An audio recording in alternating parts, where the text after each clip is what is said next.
Season 11, Episode 7, Promises Broken. New episode, new mission. Let's see what's going on. Community service. Okay, Ezekiel, Princess, and Eugene.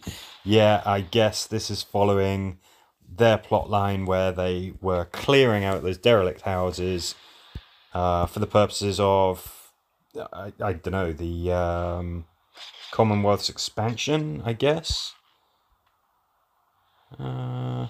Kill all walkers. How many episode missions do you get that are kind of like that, where it's a kill all walkers kind of deal? I don't really think of that many. Princess, of course, unlike in the actual episode, still has that LMG. Bless her. Her iconic weapon. Yeah, so this episode, this mission, I mean, it's there's a lot of sort of obscured corners, not a whole lot of room to maneuver. Kind of looks pretty, kind of like that. I mean, and it does perfectly fit something that happened in the episode. This, as far as missions go, this is the best match for an episode that we have seen for a very long time. Perfectly captures what happens, and I kind of like that. I'm guessing that we're going to get Eugene tokens. When it comes to selecting your own squad for this, I think close combat characters are going to be the go-to. Things like warriors with the chainsaw, scouts with high damage weapons, bruisers who can take a hit. Yeah, I think we've got a good choice here. Does it get significantly tougher? Obviously, we're still level 10. What level of the proverbial world for trade and goodwill between our two prosperous communities? Okay, so I don't think it's going to pose too much of a challenge, but I could see getting overwhelmed. Yeah, I'm mostly going to hold back here with Eugene and Ezekiel.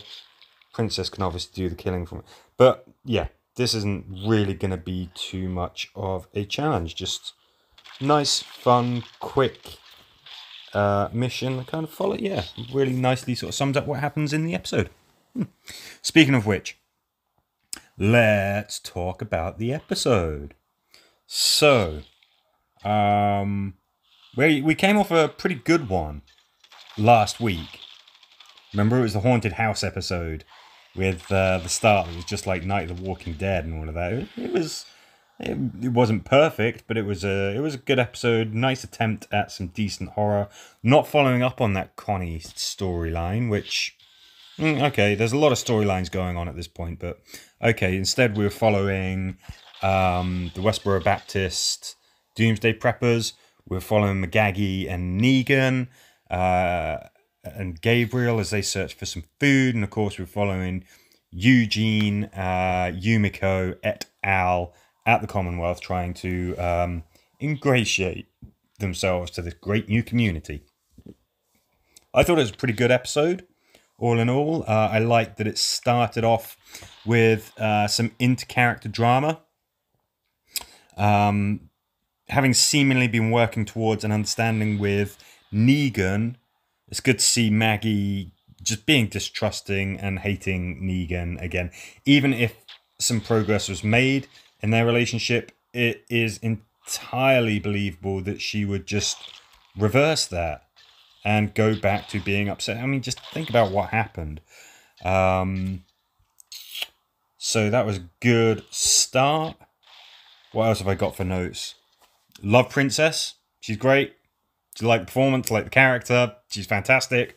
Every time she's on screen, it's just fantastic. So yeah, that was my other note. It was very interesting to see characters like Yumiko in a high society type setting. You know, we've been following these characters as they go through a literal apocalypse, a literal dystopia. And here we go again, where we've got things like people buying espressos and muffins and things, and having to deal with issues like an actual contractual law and have lawyers. Just, yeah, humanity has come a long way since the fall. I liked the bit where Pope was acting unhinged and started screaming. That actually makes him slightly interesting. He's actually got some passion. Most of the baddies have been sort of coldly calculating and sort of icily ruthless. It's nice to see a bad guy just getting pissed off and shouting at his minions because things aren't going his way. And it's just like, Pope, you turned the dial up one notch to like a 2. You became slightly interesting. Oh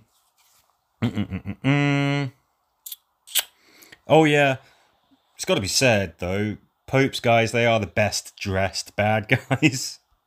I mean, you know, sort of stealthy black and tactical gear with ammo pouches and stuff. You're just like, yeah, you guys kind of actually look like you've got this.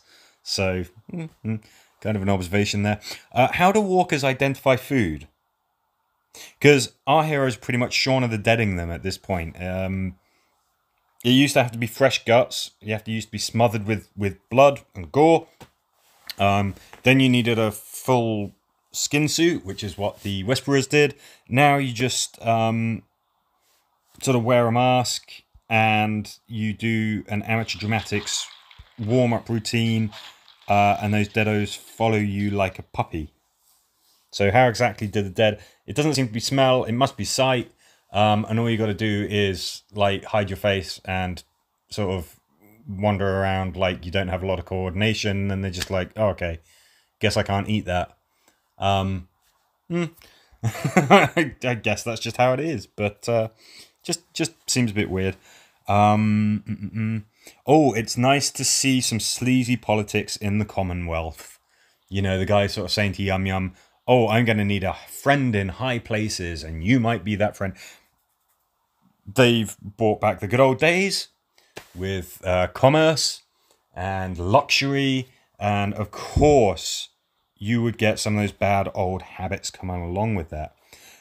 Something that I loved, and this was a scene between Negan and Maggie, was that the Outpost massacre still comes up. It's the most controversial and divisive and devastating moment for the good guys.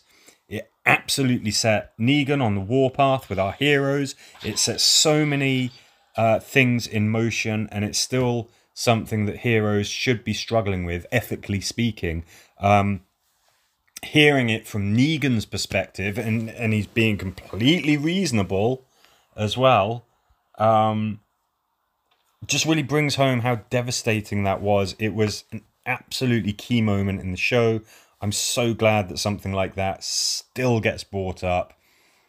It was so important, and that is when I think actually Glenn sealed his doom. He had never been a murderer before, and after that I was just waiting for him to die, and he did.